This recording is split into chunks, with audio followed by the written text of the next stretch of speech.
So I'm on the way to work this morning, heading down to the church. I usually like to head out early because I have a certain way that I go, and I really enjoy the drive, and it's a good time to help collect my thoughts and just get my mind right. Now, usually I'll go get a walk in, and as of late, last month or so especially, but I'll go get a walk in and then head to the church. I kind of wanted to share something very quickly. Won't take long. Hopefully it's worth your time. I had a conversation with a good friend of mine yesterday, and it was really just a good conversation. We hadn't talked in quite a while. He asked me a question, and it is something that I've thought about over the years, but at the same time, it's not something that at the moment was really on my mind. And really paraphrasing what he asked me, what does retirement look like for you? And like I said, over the years, that's been something, of course, we all think about. In the moment, my response was peace of mind.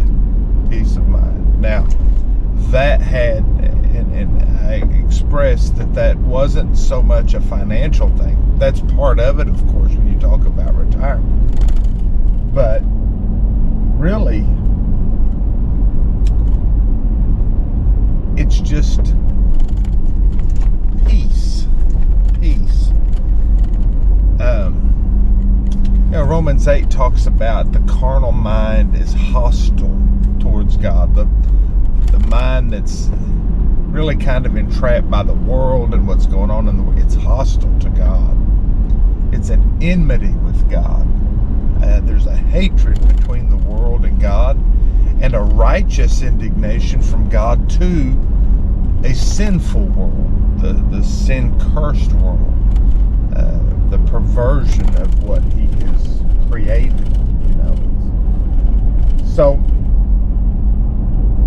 the thought occurs to a person, wouldn't anybody want to just have peace? Just peace. Peace in their spirit.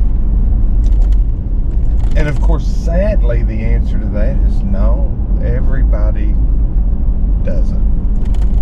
You wish they did. It'd sure be nice. But everybody doesn't want peace. The carnal mind is controlled by the prince of the air, the ruler at the current moment of this earth. He's not sovereign. Satan is not sovereign. The devil's not sovereign. But he is allowed a certain amount of control at this time.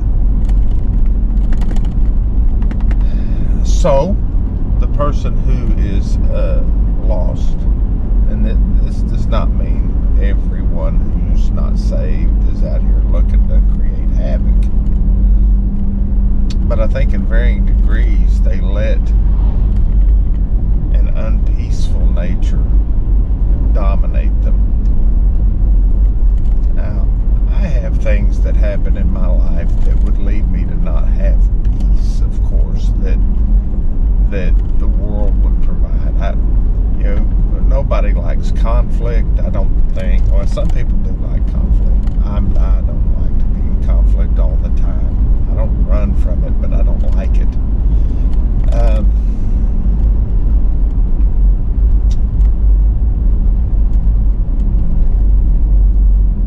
It would just be nice to wake up.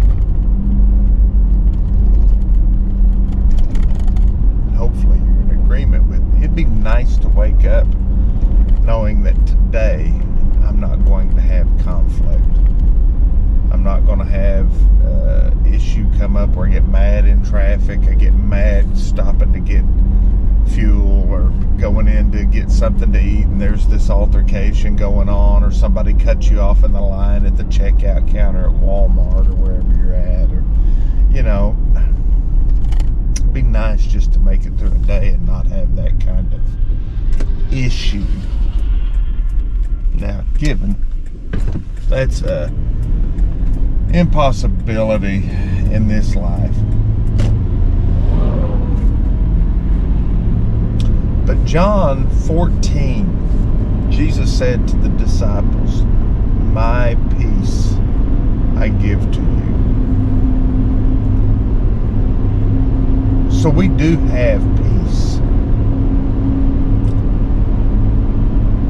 And that peace is in the ebb and flow of the turmoil. We have things that happen that will unsettle our spirit. Now, I'm talking to people who are believers. We have things that come up, and we deal with loss and hardship, deal with conflict, all those things. To know if you're grounded in your faith comes down to this. Ultimately, you will come back to John 14. Ultimately, you rest in that promise that it's Christ. It's where peace lies, because He is the big picture. Anyone who's lost or not saved, doesn't have a relationship with Christ, this is what I would say to you, not that whether you're watching or not, who knows. But if anyone is what I would say to them. Your salvation is not a guarantee of a smooth life experience.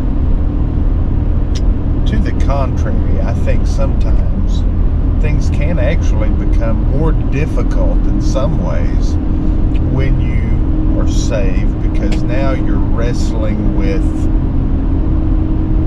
the working out of your salvation.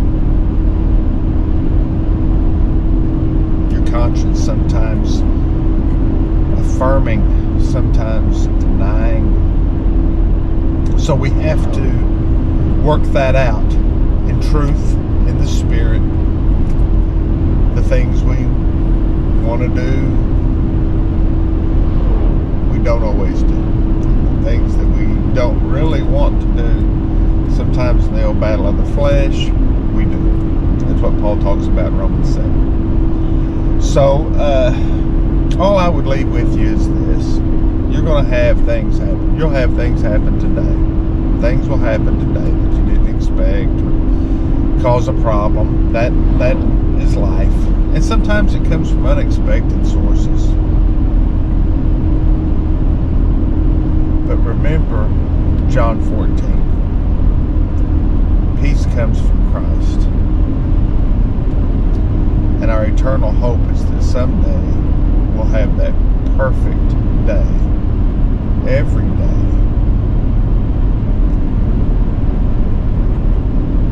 We'll bask in the sun. And we will not worry about conflict then.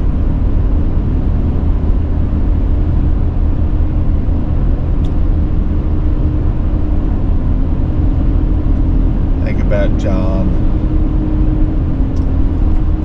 Even so, Lord, come quickly.